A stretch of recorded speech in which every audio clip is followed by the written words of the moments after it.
Let's start with the basics.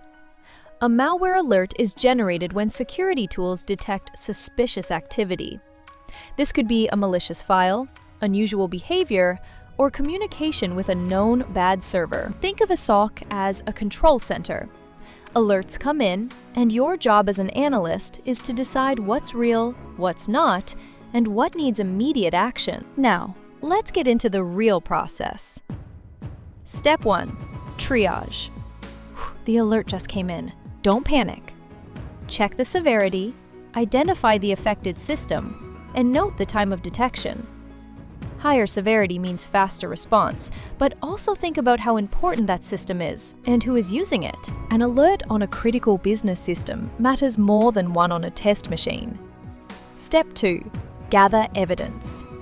Now you collect everything you can: file name, file path, hash, process details, user, hostname, IP addresses, and timestamps.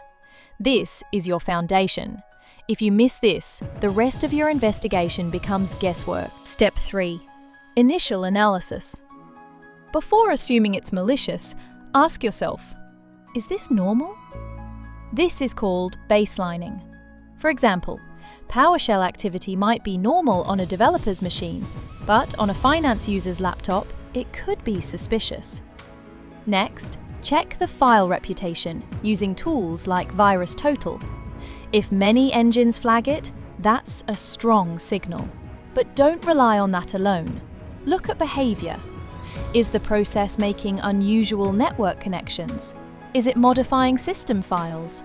Is it launching unexpected child processes?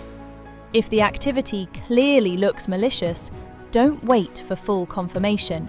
Contain it immediately while continuing your investigation. Step 4. Impact assessment. Now you need to understand how far this has gone. Has it spread to other systems? Is there any sign of data being exfiltrated? Did it establish persistence? Correlate logs across systems, endpoint logs, authentication logs, and network activity to see the full picture.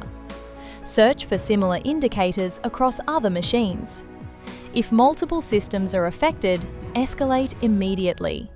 At that point, it's no longer just an alert, it's an incident. Step 5.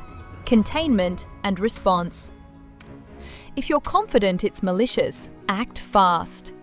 Isolate the affected system from the network. Terminate the malicious process.